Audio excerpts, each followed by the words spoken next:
Public service commission, जिसका अंदर में आईएएस, आईपीएस और बाकी जो सिलेक्शन पद्धति है जिसमें सिलेक्शन होते हैं, और ये देश की सर्व उच्चतम एग्जामिनेशन में गिनती होता है। जैसे कि आईएएस हो, इसी के नीचे ये एग्जामिनेशन देने के बाद यूपीएससी, इसमें IAS, IPS plus other ranks की जो क्लास 1, क्लास 2 ऑफिसर बनते हैं, वो डिपेंड अपन उनका रैंकिंग के हिसाब से, मेरिट हिसाब से चुना जाता है। मैं आज उस एग्जामिनेशन के बारे में और उसका एलिजिबिलिटी क्राइटेरिया के बारे में मैं बताऊंगा। बहुत हम लोग एंशियस होते, जान नहीं पाते हैं। आइए हम फोकस करते हैं।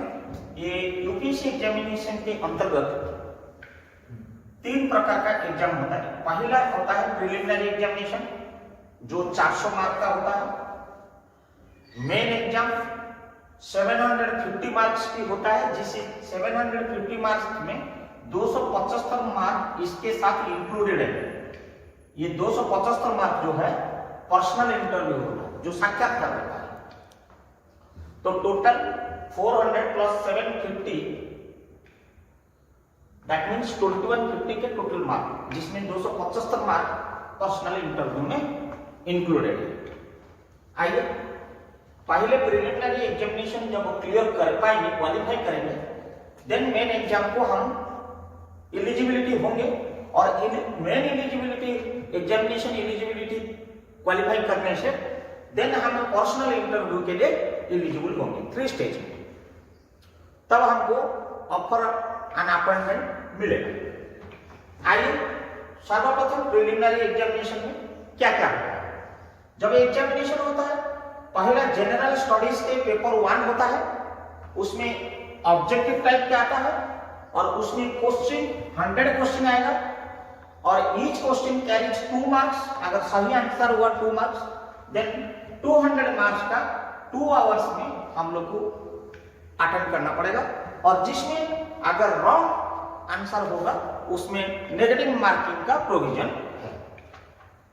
That is paper 1। Then general study paper 2 objective type आएगा, मल्टीपल चॉइस, एंड इसमें भी क्वेश्चन 100 रहेगा। ईच क्वेश्चन आंसर अगर सही मिला 2 मार्क, एंड हमको 200 मार्क्स से एंड 2 आवर्स के अंदर में देना है। That is also negative marking system. अगर ये 400 मार्क्स से हम एलिजिबल हो गया, देन हम लोग आते हैं मेन एग्जाम पे। We are eligible for main examination. Then question is आ रहा है मेन एग्जाम में कितनी मार्क्स क्या क्या पेपर में है, वो जानना बहुत जरूरी है। Paper A compulsory Indian language, आपका जो भी लैंग्वेज, ऑफिशियल लैंग्वेज जो आप चुन सकते हैं, that is 300 marks, 3 hours theoretical. Paper B English 300 marks, 3 hours. Paper 1 essay 250 marks, 3 hours. General study paper 1 250 marks, 3 hours. General study paper 2 250 marks, 3 hours. General study paper 3 250 marks, 3 hours. Clear? Now paper 4 general studies IB 4 250 marks, 3 hours.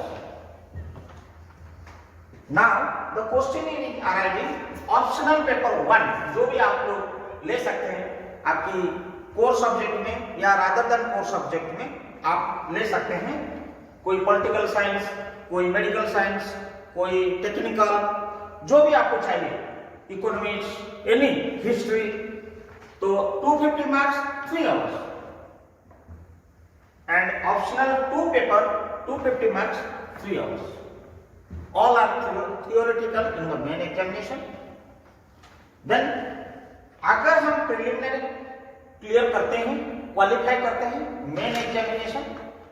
Main examination के बाद हम लोग जाते हैं personal interview के लिए। आइए personal interview में साक्षात्कार में आपको क्वेश्चन करेंगे, जो कमिटी बैठे होंगे चयनकर्ता वो आपको करेंगे। इससे पहले ये एग्जामिनेशन देने से पहले जो हम अप्लाई करते हैं वो eligibility criteria for UPSC examination to how to apply, if I am eligible और नॉट एलिजिबल, वो हम आपको बताते हैं। क्योंकि दैट इज वेरी इंपॉर्टेंट कि हम जो यूपीएससी एग्जामिनेशन को देंगे हम एलिजिबल हो रहे हैं या नहीं हो रहे हैं, वो वेरी इंपॉर्टेंट मायना करता है। क्योंकि मान लीजिए हम एलिजिबल नहीं हो रहे हैं, ये पेपर 1 और पेपर 2 के बारे में हम सोचने से क्या होगा, तो इसीलिए we should know the eligibility criteria for applying the UPSC examination. Number 1, any candidate should have graduate, should and must graduate, means graduation जो कंप्लीट किया होगा in any government recognised university, either professionally और simply graduate और medical science, इसी में और equivalent also equivalent with respect to the degree recognized by the Indian universities as per the UGC norms. At the same time, final year students also are eligible to apply the said examination. Means उनकी जो result publish होना है वो result final year का जब इनका साक्षात्कार होगा उस बीच में उनकी एग्जामिनेशन रिजल्ट पब्लिश हो जाना चाहिए ना। मिनिमम जो एज है, देन सेकेंड एज, ये 21 ईयर्स से लेकर 32 ईयर्स तक है, is equal 32, more than 32 generally not eligible for the not. But जो रिजर्वेशन है वो रिजर्वेशन हिसाब से क्या होगा आइए मैं बताता हूं। 3 नंबर में मैं बोलता हूं 3 में ये जो जनरल एंड ईडब्ल्यूएस, ये जो एज क्राइटेरिया में जनरल एंड ईडब्ल्यूएस इकोनॉमी की वीकर सेक्शन के लिए ये 32 ईयर्स अनिवार्य है।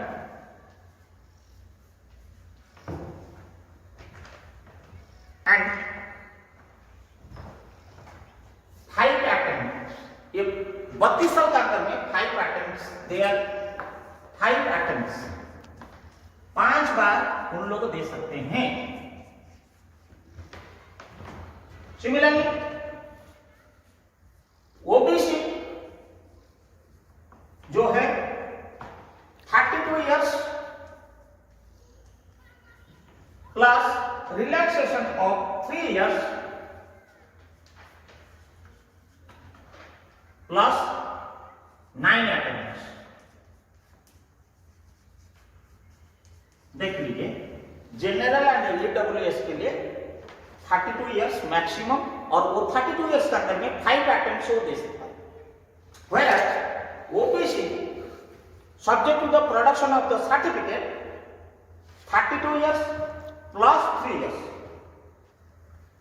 आई मीन 35 ईयर्स के अंदर में वो 9 अटेम्प्ट्स दे सकता है। देन एससी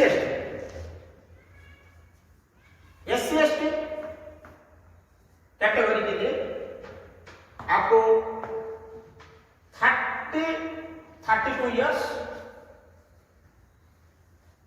ये 3 ईयर्स की जगह में ये 5 years, and attempt is unlimited, means 32 plus 5 I mean the 37 years के अंदर में उनका कितना भी अटेम्प्ट वो 21 साल एज से दे सकता है। अगर मान लीजिए कोई भी कैंडिडेट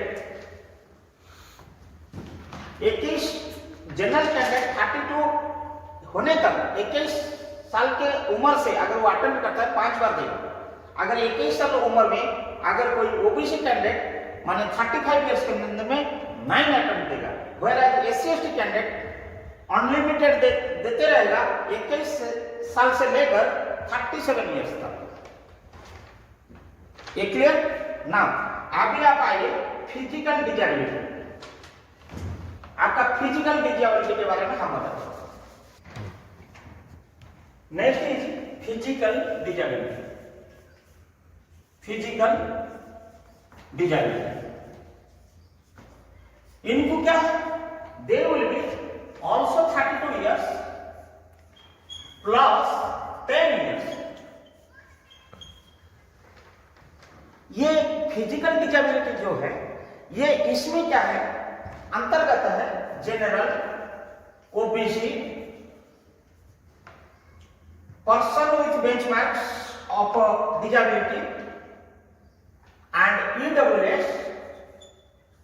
ये सब कैटेगरी जो है इसके अंदर में इन लोगों 9 आइटम्स तक दे सकते हैं।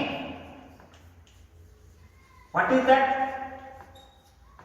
32 years plus 10 years 42 years category of general, OBC, EWS उनको 9 अटेम्प्ट्स तक दे सकता है at the age of 21 years से। Whereas अगर physical disability belong to SC and ST उनके लिए 32 इयर्स प्लस 10 इयर्स रहेगा, बट उनको अटेम्प्ट्स अनलिमिटेड रहेगा।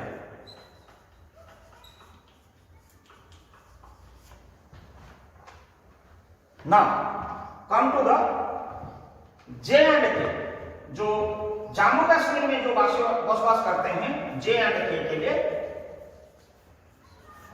उन लोग के लिए आएगा 32 years plus 5 years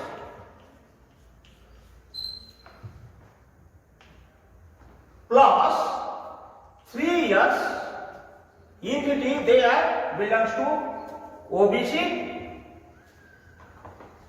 or 5 years for SC/ST।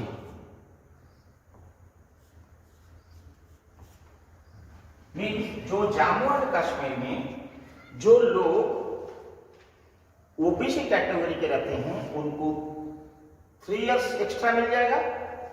General है तो 5 इयर्स मिल जाएगा। अगर SC/ST है यहां पे और 5 इयर्स मिल जाएगा।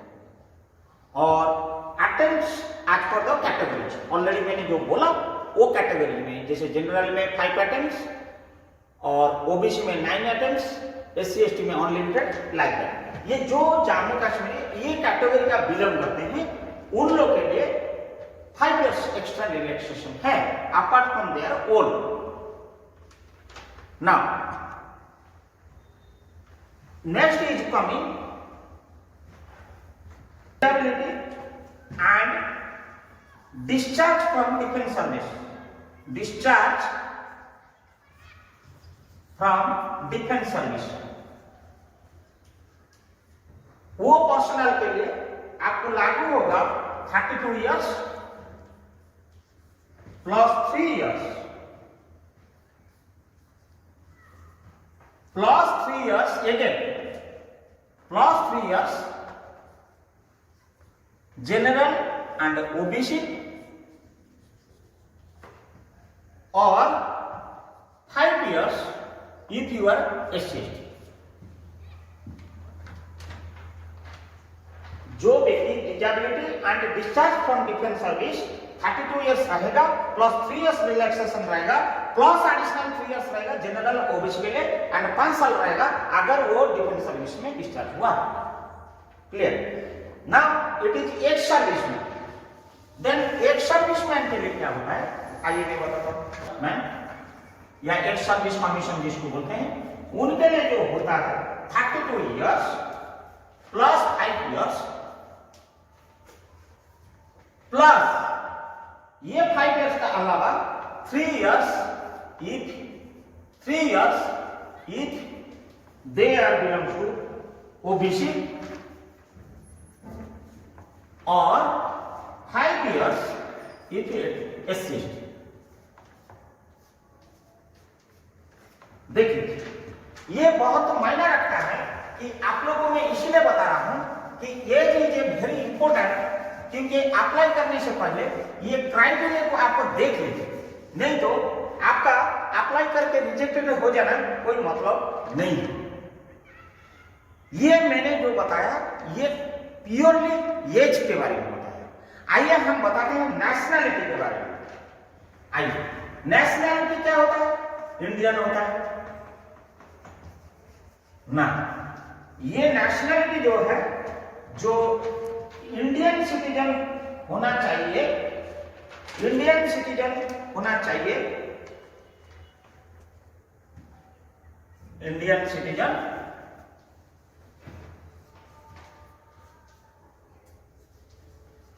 ये इंडियन सिटीजन जो होए exclusively for IAS plus IPS के लिए और एनी अदर के लिए चलेगा। If it is Indian citizen IAS IPS and down लोग कितने भी रैंकेस है वो इंडियन सिटीजन के लिए एप्लीकेबल है। जो अप्लाई करते समय all other service IPS and IAS को छोड़ के इंडियन सिटीजन अगर आप नहीं हैं,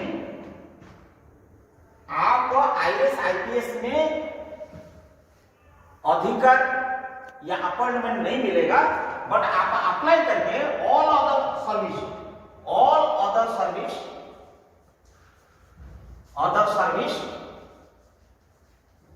services except IAS and IPS कौन कौन है उसमें? जो ऑल अदर सर्विस में either from Nepal, Bhutan, Tibet refugee who came to India before 1st January 1962 intending to settle in India permanently, all other service के लिए। Number 1, a person of Indian origin who is migrated from Pakistan, Burma, Sri Lanka, East Africa countries like Kenya, Uganda, the United Republic of Tanzania, Zambia, Malawi, Ethiopia, Zaire, Vietnam, intending to settle in India permanently. All other servicemen, all should be furnished certificate of the eligibility issued by the government of India. अगर at the time of applying, if they don't have the certificate, but before issuing the appointment offer, they have to produce must and compulsory that certificate issued by the government of India. But those candidates are not eligible for IAS and IPS.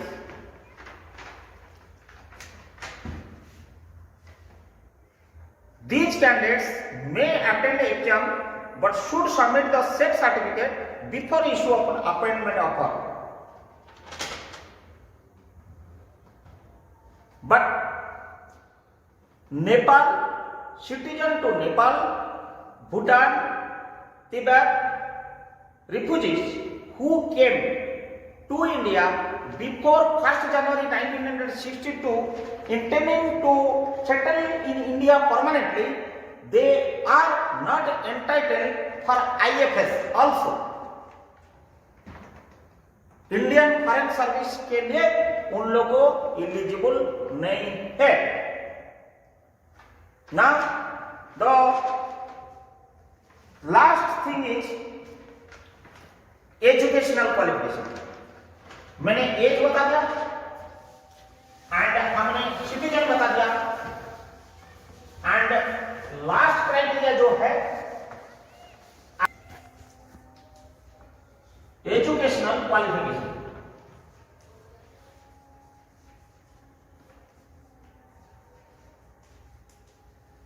That is very important.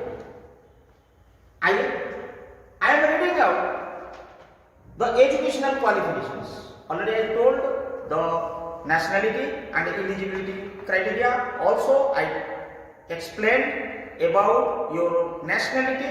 Now the important factor is educational qualification for which we are eligible or not for the applying the UPSC examination.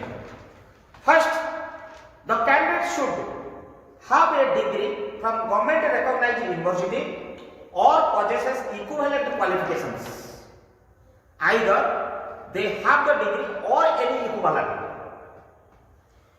Candidates who are in the final year or awaiting the result are also eligible, but the result should be produced at the time of a main examination.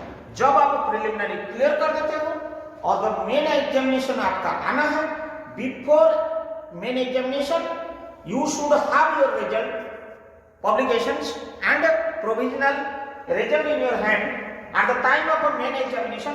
You should also produce that result, then you are eligible. Candidate having professional and technical qualifications recognized by the government or as equivalent to professionals and technical degrees, they are also eligible. Those who have already been passed or awaiting their result before many examinations also eligible to apply the UPSC examinations. Clear? Now, I am coming to the medical students who have already passed the final year, like MBBS, BDS or equivalent subjects like Ayush, homeopathy or Ayurvedic. They have to gone through their respective intensives, means or equivalent degrees, like foreign countries से जो MBBS, BDS करके आते हैं medical students के लिए, but they have to go the intensive training. अगर उन्होंने intensive training certificate हासिल नहीं किया बट उनको अपीयरेंसेस टू बी कि मेरा एग्जाम इंटेंसिव खत्म हो जाएगा मेन एग्जामिनेशन पहले, then they are eligible to apply the UPSC examinations.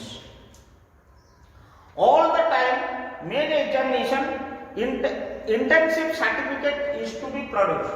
All the candidates, those who have applied final year में कंप्लीट हो गया, मेडिकल स्टूडेंट की फाइनल ईयर में है और उनका डिग्री का फाइनल एग्जाम खत्म हो चुका है, बट इंटेंसिव चल रहा है 1 ईयर की या 6 मंथ की, जो भी उनकी नॉर्म्स है चल रहा है अंडरगोइंग, उन मेन एग्जामिनेशन पहले उनको ये इंटेंसिव खत्म हो जाना चाहिए. It should be clear, then they are eligible to apply the UPSC examinations. इसका अलावा जो और एक पॉइंट है, statutory documents like whether you belongs to Indian citizen or not, that is domicile certificate, mandatory certificate, your address proof and your educational qualifications, reservation certificates duly issued by the competent authorities, J&K certificates, ex-serviceman certificates, whatever the categories certificates is statutory and mandatory, and the latest certificate is to be uploaded along with photographs. And also the apply करने के समय में आपकी जो fees रहेगा, processing fees रहेगा, वो fees is mandatory either net banking, debit card, Paytm और वट एवर द मोड में be that application processing fees is to be deposited as per the norms of the UPSC। जिसको जितनी category आई में किसको exempted हो सकता है, नहीं हो सकता है, किसी कैटेगरी में क्या है, that is should and must. अगर आपने वो फीस प्रोसेसिंग नहीं किया एंड फाइनल सबमिट नहीं किया with your digital signature and photographs, then you are not eligible to submit that UPSC examination applications। My dear friends, मैंने जो एलिजिबिलिटी क्राइटेरिया दिया, द मेजर क्राइटेरिया दिया यूपीएससी एग्जामिनेशन के लिए 2000 aspirant for IAS, IPS and other services, IFS and other areas, Indian railways, Indian revenues, Indian statistics, मैंने सारी जो all other services में बताया। एवरी ईयर जो आता है यूपीएससी की एडवर्टाइजमेंट, उसी में मैंने एलिजिबिलिटी क्राइटेरिया मेरा सम्मेलन में जितनी आया मेजर वो हमने बताया। एंड डॉक्यूमेंट आपने सॉफ्ट कॉपी करके एक फोल्डर बना के रखेंगे, वेदर ये जेपीजी में या आपकी पीडीएफ में जो भी मांगता है, तो साइज, रिजोल्यूशंस, ये सारी चीजें इकट्ठा करके रखेंगे, सिग्नेचर एंड फोटोग्राफ एक फोल्डर करके रखेंगे, पेमेंट जो करेंगे उसकी डाटा सब कुछ रेडी करके एक फोल्डर बना के जब आपका एप्लीकेशन आएगा वो ऑनलाइन में आप अप्लाई करेंगे एंड सबमिट करने के बाद आपको एक्नॉलेजमेंट आएगा।